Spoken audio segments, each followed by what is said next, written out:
Welcome students. So we were doing chapter is matter around us pure. So our next topic is solutions, suspensions and colloids. What are solutions? Solutions are in which substances get completely mixed. जिसमें substances क्या हो completely mixed, वो क्या बनाएंगे हमारे पास solutions. For example, sugar solution.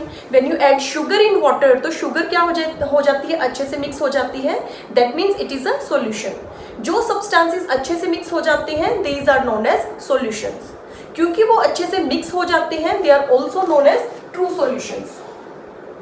What does that mean? कि कोई residue नहीं बचता. जितने भी substances को mix करवा रहे हैं, वो substances 2 और more भी हो सकते हैं, तो वो क्या होते हैं, completely mixed. So these are known as solutions. They are also known as true solutions क्योंकि कोई residue नहीं है. तो जो solutions अच्छे से mix हो जाते हैं, हम उनको और क्या बोलते हैं, homogeneous mixtures. वो mixtures जो अच्छे से क्या हो जाए, dissolve. Homogeneous mixtures. So these are known as solutions. Solutions contain solute and solvent. Now what is solute and what is solvent? Solute is which is present in lesser quantity and solvent is which is present in larger quantity. जैसे कि अब sugar और water की मैंने आपको example दी. Sugar जो हम water में ऐड करवाते हैं वो कम क्वांटिटी में होती है, it is present in smaller quantity, so it is known as solute. और वाटर जो हमारे पास ज्यादा क्वांटिटी में है, it is known as solvent. तो सॉल्यूशंस के पास क्या होते हैं, सोल्यूट एंड सॉल्वेंट.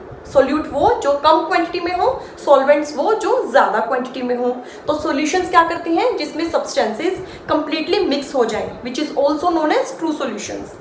अब क्या उस पार्टिकल्स, जो शुगर के पार्टिकल्स जो वाटर में अच्छे से मिक्स हो गए, क्या उन पार्टिकल्स को आप देख सकते हो? नो. मिक्स होने के बाद उन पार्टिकल्स का साइज क्या हो जाता है, बहुत ज्यादा small. You can't even see it with the help of microscope, क्योंकि पार्टिकल्स का साइज क्या हो चुका, बहुत ज्यादा स्मॉल. कितना small? Less than 1 nanometer in diameter. 1 nanometer से भी कम उनका साइज हो चुका, इसलिए वो कांट सी देयर पार्टिकल्स, हम उसके पार्टिकल्स को नहीं देख सकते. You can't even filter them, क्योंकि पार्टिकल साइज स्मॉल है तो आप इसको फिल्टर भी नहीं कर सकते. और ये बहुत ज़्यादा स्टेबल होते हैं. अगर आप शुगर सॉल्यूशन को या सॉल्ट सॉल्यूशन को थोड़ी देर के लिए रख देते हो, क्या उसके पार्टिकल्स सेटल डाउन होते हैं बॉटम पे? नहीं होते. क्यों? क्योंकि ट्रू सॉल्यूशंस क्या होते हैं, they are very stable and they even do not show Tyndall effect.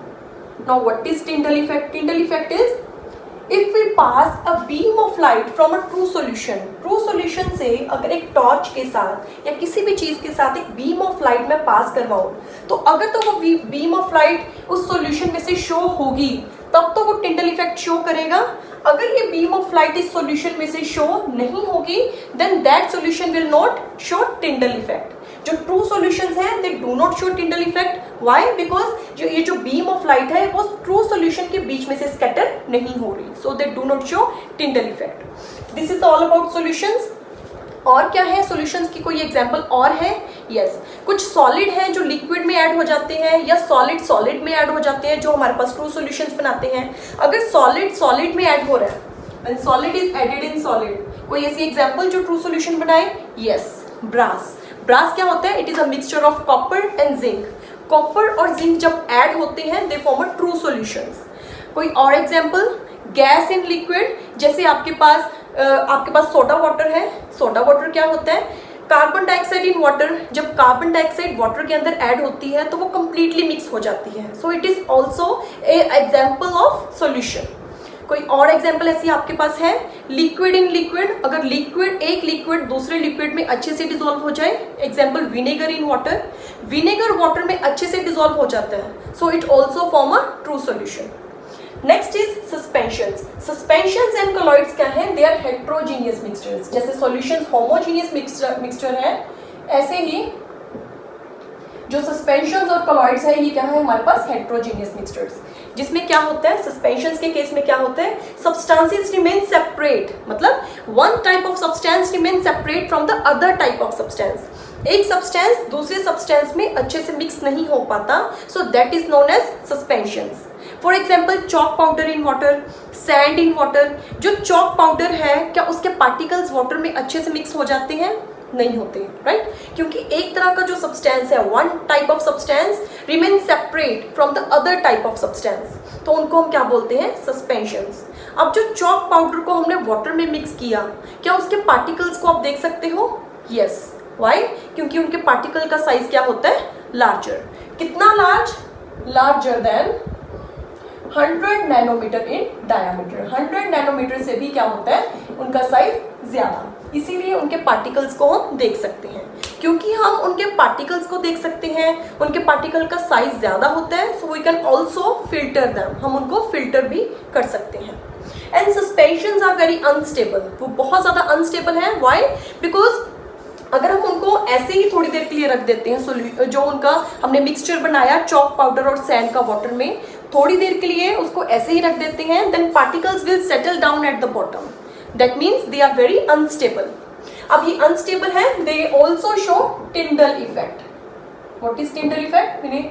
As I already told, वो सॉल्यूशन, वो मिक्सचर्स जो बीम ऑफ लाइट को स्कैटर कर दें, वो टिंडल इफेक्ट शो करेंगे। तो सस्पेंशंस टिंडल इफेक्ट को शो करते हैं। तो हमारे ये जो बीम ऑफ लाइट है वो इस लिक्विड से स्कैटर होएगी, क्योंकि वो पास हो रही है इस लिक्विड से। That means, what is that mean? It shows टिंडल effect. ये टिंडल इफेक्ट को शो करेगा। कौन? सस्पेंशंस। तो इसकी क्या क्या प्रॉपर्टीज थी? First is they are heterogeneous in mixture, their particle size are more. कितना large? Their particle size are larger than 100 nanometre in diameter, क्योंकि पार्टिकल साइज बड़ा है, so we can also filter them. And they are very unstable, क्योंकि particles क्या होते हैं? They will settle down at the bottom. Next is they show Tyndall effect. ये Tyndall effect क्या करते हैं? शो करते हैं। Next is colloids. कॉलॉइड्स भी क्या होते हैं? Heterogeneous mixtures. अब कॉलॉइड्स के केस में क्या होता है? जो पार्टिकल्स हैं वो अच्छे से मिक्स हुए होते हैं, they appears to be homogeneous but actually they are heterogeneous in nature. Any example? Milk. अब मिल्क के आप जो पार्टिकल्स होते हैं वो अच्छे से मिक्स हो रखे होते हैं, but actually they are heterogeneous in nature. Milk में क्या क्या होता है present? Milk contains proteins, water, fat, vitamins, minerals, बहुत सारी चीजें जो होती हैं वो अच्छे से मिक्स हो जाती हैं। किसमें? कॉलॉइड्स के अंदर। सो वो दिखते तो ऐसे हैं कि वो होमोजीनियस होंगे, but actually they are heterogeneous in nature. वो हेट्रोजीनियस क्यों है? कैसे पता लगा? Because they show Tyndall effect. Tyndall effect means they scatter the beam of light. वो बीम ऑफ लाइट को स्कैटर कर देते हैं, that's why they are considered as heterogeneous mixtures. But they are quite stable, क्योंकि इनके जो particles हैं they will not settle down at the bottom. जो मिल्क के पार्टिकल्स हैं, क्या वो बॉटम पे सेटल डाउन होते हैं? नहीं होते ना। चाहे वो मिल्क काफी टाइम के लिए भी रखते हैं, फिर भी उसके जो पार्टिकल्स हैं मिल्क के, वो बॉटम पे सेटल डाउन नहीं होते। That means that mixture is quite stable. लेकिन हम उसके पार्टिकल्स को देख नहीं सकते, मिल्क के पार्टिकल्स को हम देख नहीं सकते। हमारा ब्लड भी क्या है? एक कोलॉइड। हम ब्लड के पार्टिकल्स को भी देख नहीं सकते। ऐसा क्यों? क्योंकि पार्टिकल्स का जो साइज है, they are intermediate between solutions and suspensions. उनका जो साइज है पार्टिकल्स का, वो कितना होता है? Between 1 nanometer to 100 nanometre in diameter. 1 nanometer से 100 नैनोमीटर डायमीटर के बीच में जो पार्टिकल्स का साइज है वो इनके बीच में ही होता है, 1 to 100 नैनोमीटर। इसलिए पार्टिकल्स का साइज क्योंकि स्मॉल है, so we can't see it, हम उसको नहीं देख सकते। जैसे मिल्क में, इंक में, ब्लड में जितने भी पार्टिकल्स होते हैं, ना तो वो बॉटम पे सेटल डाउन होते हैं और ना ही हम उनको अपनी नेक्ड आई से देख सकते हैं, क्योंकि particle size are small. And they also show Tyndall effect and they are heterogeneous in nature. हम इन कॉलॉइड्स को फिल्टर नहीं कर सकते क्योंकि पार्टिकल साइज स्मॉल है। तो कॉलॉइड सेपरेट कैसे होंगे? By the process known as centrifugation. Centrifugation से क्या होता है? अगर हम सेंट्रीफ्यूगेशन मशीन में जिस चीज को सेपरेट करना चाहते हो, मान लो मिल्क के पार्टिकल्स को सेपरेट करना चाहते हो, तो एक टेस्ट ट्यूब में या एक बीकर में आप मिल्क लोगे और सेंट्रीफ्यूगेशन मशीन के अंदर अगर आप डालोगे उसको, तो थोड़ी देर के लिए, जब 1 मिनट के लिए वो मशीन को आप ऑन करोगे, आफ्टर दैट जब आप बीकर को उस मशीन में से बाहर निकालोगे, तो सेंट्रीफ्यूगेशन क्या करता है? जो हैवी पार्टिकल्स होते हैं मिल्क के अंदर, वो नीचे सेटल डाउन हो जाते हैं और जो लिक्विड पार्ट होता है वो ऊपर ही रह जाता है। तो कॉलॉइड्स को आप सेपरेट कैसे कर सकते हो? फिल्ट्रेशन से तो हो नहीं सकता, they can separate with the help of centrifugation. हम इसको सेंट्रीफ्यूग कर सकते हैं, जिसमें heavy particles they will separate out. कैसे? वो कहाँ पे चले जाते हैं? बॉटम में, और जो लिक्विड है वो कहाँ चला जाता है? वो ऊपर ही रह जाता है। सेंट्रीफ्यूगेशन से हम कॉलॉइड्स को क्या कर सकते हैं? Separate. So these are all about colloids. Next is, क्या कुछ और एग्जांपल्स आपके पास हैं जो कॉलॉइड्स फॉर्म करते हैं? Yes. First is sol. What is sol? Sol क्या होता है? This is solid, L means liquid and G means gas. When solid is added in a liquid, so these all are dispersed phase and these all are dispersion medium. Dispersed phase means solute and dispersion medium means solvent. So when solid is added in liquid, they form a colloid. Any example जिसमें solid liquid में add हो? Yes, ink, paints, जितने भी ink हैं या paints हैं वो क्या है? They form colloids. वो क्या होते हैं? कॉलॉइड्स होते हैं, क्योंकि उसमें सॉलिड लिक्विड में ऐड होती है. सॉलिड सॉल्ट, जिसमें सॉलिड सॉलिड में ऐड हो और वो कोई कॉलॉइड बनाए. फॉर एग्जांपल रूबी, जेमस्टोन, जिसमें लिक्विड, जिसमें सॉलिड और सॉलिड ऐड होते हैं and they form a colloid. Next is emulsion. Emulsion means when liquid is added in another liquid. जब एक तरह का लिक्विड दूसरे तरह के लिक्विड में ऐड करते हैं तो वो क्या बनाते हैं हमारे पास? Emulsions. Any example?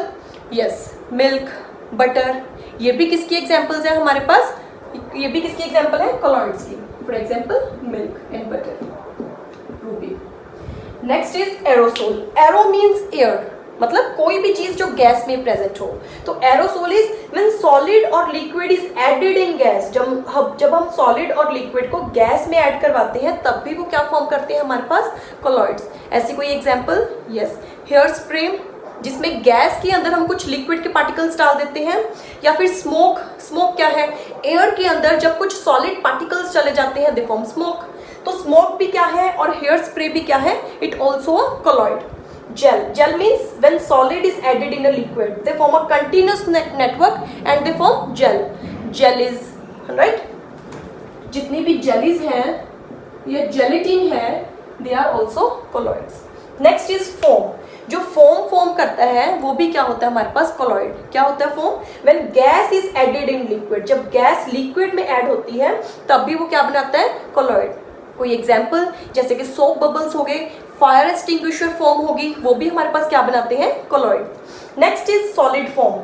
Solid form क्या होता है? When gas is added in solid. जब गैस सॉलिड में ऐड हो, ऐसी कोई चीज है जो कॉलॉइड बनाए?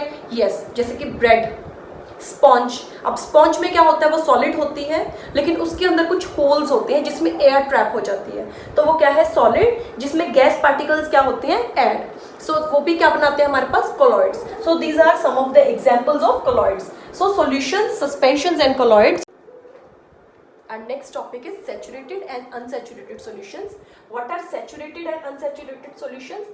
Unsaturated solutions वो solutions होते हैं in which more solute can be dissolved without raising its temperature. उसका temperature नहीं हमने raise किया, लेकिन अगर किसी particular solvent के अंदर अगर कोई solute हम add करवा रहे हैं और वो अच्छे से mix हो जाए, that is known as unsaturated solution. Means कि अगर उसी solvent के अंदर अगर हम और solute particles को add करवाएंगे तो वो अच्छे से dissolve हो जाएगा. In which more solute can be dissolved is unsaturated solution. What are saturated solution? Those solutions in which no more solute can be dissolved at a particular temperature, that is saturated solution. कोई ऐसी example आपके पास? If you have a glass of water और आप उसमें sugar के teaspoon को add कर रहे हो, अच्छे से स्टर कर रहे हो, तो शुगर अच्छे से डिसॉल्व हो जाएगी. दैट मीन्स वो कौन सा सोल्यूशन है? एक अनसेचुरेटेड सोल्यूशन. वाई? क्योंकि अगर आपने शुगर डाली वाटर में, उसको मिक्स किया, अच्छे से मिक्स हो गई, अगर मैं एक और टीस्पून शुगर का डालूंगी वो भी अच्छे से मिक्स हो जाएगा. तो और सोल्यूट डालने के साथ वो क्या हो रहा है? अच्छे से दोबारा मिक्स हो रहा है. That is unsaturated solution. तो सेचुरेटेड सोल्यूशन क्या होगा कि अगर उसी ग्लास ऑफ वाटर के अंदर मैं बार बार शुगर का टीस्पून डालती रहूं और उसको स्टर करती रहूं, एक स्टेज ऐसी आएगी जब और सोल्यूट डालने के बाद वो वाटर मिक्स उसको नहीं करेगा. That is saturated solution. Any example? Any other example? 32 gram of potassium nitrate dissolves in 100 ml of water at 20 degree Celsius. मतलब 20 डिग्री सेल्सियस पे जो पोटाशियम नाइट्रेट है वो 32 ग्राम डिसॉल्व हो सकता है. कितना? 100 ml ऑफ वाटर में. 100 ml ऑफ वाटर में 32 gram of potassium nitrate dissolve हो सकता है अच्छे से. 32 ग्राम से नीचे मतलब 30 ग्राम, 25 ग्राम जब हमने पोटाशियम नाइट्रेट ऐड करवाया था तो वो क्या हो रहा था? अच्छे से डिसॉल्व हो रहा था वाटर में. हमने 25 ग्राम की जगह 26 ग्राम कर दिया, वो भी अच्छे से डिसॉल्व हो रहा है वाटर में. दैट मीन्स वो भी अनसेचुरेटेड सोल्यूशन है, वो और सोल्यूट पार्टिकल्स को ऐड कर रहा है वो सोल्यूशन. तो सैचुरेटेड सॉल्यूशन क्या है, 32 ग्राम तक वो डिसॉल्व होता जाएगा वाटर में, लेकिन जैसे ही 32 से 33 ग्राम करेंगे तो और सोल्यूट पार्टिकल्स वो वाटर डिसॉल्व नहीं कर सकता। दैट मीन्स 32 ग्राम तक डिसॉल्व करने के बाद अ स्टेज कम्स जब और पोटेशियम नाइट्रेट वाटर में नहीं डिसॉल्व हो पाएगा, and that stage is known as saturated solution. उसको हम क्या बोलते हैं, सैचुरेटेड सॉल्यूशंस। तो इसका क्या इफेक्ट होता है टेम्परेचर का, इफेक्ट ऑफ टेम्परेचर। इसका टेम्परेचर के ऊपर क्या इफेक्ट पड़ता है कि if we increase the temperature of a saturated solution, अब सैचुरेटेड सॉल्यूशन है और सोल्यूट को डिसॉल्व नहीं कर सकता एक पर्टिकुलर अमाउंट ऑफ सॉल्वेंट के अंदर, तो अगर हम टेम्परेचर उसका रेज करते हैं टू हायर टेम्परेचर, तब क्या होगा, अ सैचुरेटेड सॉल्यूशन बिकम अनसैचुरेटेड। इसका मतलब क्या हुआ, पहले सैचुरेटेड था और सोल्यूट पार्टिकल्स को डिसॉल्व नहीं कर सकता, लेकिन जैसे ही हमने उसके टेम्परेचर को इंक्रीज किया इट बिकम्स अनसैचुरेटेड। अनसैचुरेटेड होने से क्या होगा, वो और सोल्यूट के पार्टिकल्स को डिसॉल्व कर सकता है। तो with the increase in temperature saturated solution become unsaturated. और उसको अगर हम उसका टेम्परेचर डिक्रीज कर दें, तो अगर एक सैचुरेटेड सॉल्यूशन है उसके टेम्परेचर को अगर हम डिक्रीज कर दें तब क्या होगा, if we decrease the temperature और lower its temperature then some of the solute dissolved, जो सोल्यूट डिसॉल्व था उस सॉल्यूशन के अंदर will separate out in the form of crystals. अगर टेम्परेचर को इंक्रीज किया सैचुरेटेड सॉल्यूशन बिकम अनसैचुरेटेड, और अगर हमने सैचुरेटेड सॉल्यूशन का टेम्परेचर डिक्रीज किया तब क्या हुआ, कुछ dissolved solute particles they will separate out in the form of crystals, वो क्रिस्टल्स की फॉर्म में क्या हो जाएंगे, separate. So this is saturated and unsaturated solutions. Next we have physical and chemical change. Physical change and chemical change. Physical change क्या होता है और केमिकल चेंज क्या होता है। फिजिकल चेंज एक वो चेंज होता है in which no new substance is formed, एक नया सब्सटेंस ना फॉर्म हो, that is known as physical change. कोई ऐसी एग्जांपल जिसमें कुछ नया सब्सटेंस ना बने, yes, melting of ice. Ice melt हो रही है, अगर आइस एक बार मेल्ट होगी क्या वो दोबारा से फ्रीज हो सकती है, यस। तो जितने भी फिजिकल चेंज होता है वो क्या होता है, उसमें एक नया सब्सटेंस नहीं फॉर्म होता, no new substance is form and it is reversible in nature. ये रिवर्सिबल इन नेचर होता है। Any other example, yes, boiling of water. अगर हम वाटर को बॉयल करते हैं क्या वो दोबारा अपने नॉर्मल टेम्परेचर पे आ सकते हैं, यस। तो क्योंकि वो एक रिवर्सिबल चेंज है so it is also known as a physical change. Stretching of rubber band, अगर हम रबर बैंड को स्ट्रेच करते हैं it again regains its original position. Next is tearing of paper, जो टीयरिंग, जो अगर हम पेपर को टीयर करते हैं तो वो दोबारा पेपर में फॉर्म हो सकता है। ब्रेकिंग ऑफ ग्लास टम्बलर, जो ग्लास टम्बलर है अगर वो टूट जाए, अगर वो ब्रेक हो जाए, वो पीसीस में चला जाएगा, उन पीसीस को दोबारा से ग्लास टम्बलर में फॉर्म कर सकते हैं। व्हाई, क्योंकि जो ग्लास टम्बलर है वो क्या होता है, रिन्यूएबल। तो ग्लास टम्बलर भी क्या है, एक reversible change, so it is also known as a physical change. सो ये सब हमारे पास क्या है, physical change. Any other example, formation of clouds, जो वाटर है इवेपोरेट होने के बाद वो क्या हो जाता है, वो ऊपर जाके कंडेंस हो जाता है और क्लाउड्स फॉर्म करता है। तो क्लाउड्स कहाँ से बने, जब वाटर इवेपोरेट हुआ, लेकिन क्लाउड्स, जब क्लाउड्स हैवी हो जाते हैं तो प्रिसिपिटेशन की फॉर्म में वही वाटर दोबारा नीचे आ जाता है, तो एक रिवर्सिबल चेंज है, so it is also a physical change. So what about chemical change. Chemical change क्या होगा, in which a new substance is form, जिसमें एक नया सब्सटेंस फॉर्म होगा, that is a chemical change. क्योंकि एक नया सब्सटेंस फॉर्म हो गया so it is irreversible in nature, ये इररिवर्सिबल इन नेचर है। Any example of chemical change, yes, burning of paper, जब पेपर बर्न होता है तो वो ऐश में कन्वर्ट हो गया। अब क्या ऐश दोबारा पेपर में कन्वर्ट हो सकता है, नहीं हो सकता, so it is a chemical change, क्योंकि ये इररिवर्सिबल इन नेचर है। Next is rusting of iron, जब आयरन को रस्ट लग जाती है वो दोबारा उसी आयरन में कन्वर्ट नहीं हो सकता, so it is also a chemical change. Formation of curd from milk, जब मिल्क बनता है, जब मिल्क से कर्ड बनता है तो वो भी क्या है, एक केमिकल चेंज, क्योंकि दोबारा कर्ड मिल्क में चेंज नहीं हो सकता, वो इररिवर्सिबल है, तो वो भी क्या है हमारे पास, केमिकल चेंज। तो ये है हमारे पास फिजिकल चेंज और chemical change. Any other example of chemical change, कोई और एग्जाम्पल है जिसमें केमिकल चेंज है जो एक नया सब्सटेंस फॉर्म होता है। Any other example is ripening of fruits, जब फ्रूट्स राइप होते हैं तो वो क्या अपने दोबारा रॉ फ्रूट्स में या दोबारा जो रॉ फ्रूट्स होते हैं उसमें कन्वर्ट हो जाते हैं, नहीं होते, सो it is also a chemical change. Next is cooking of food. जब फूड कुक हो गया, पहले क्या था रॉ वेजिटेबल्स, अब क्या है प्रॉपर वेजिटेबल्स कुक हो चुकी हैं, सो it is also chemical change, जिसमें नया सब्सटेंस फॉर्म होता है और जो क्या होता है irreversible in nature. Physical change क्या था, जो जिसमें नया सब्सटेंस नहीं फॉर्म होता and it is reversible in nature.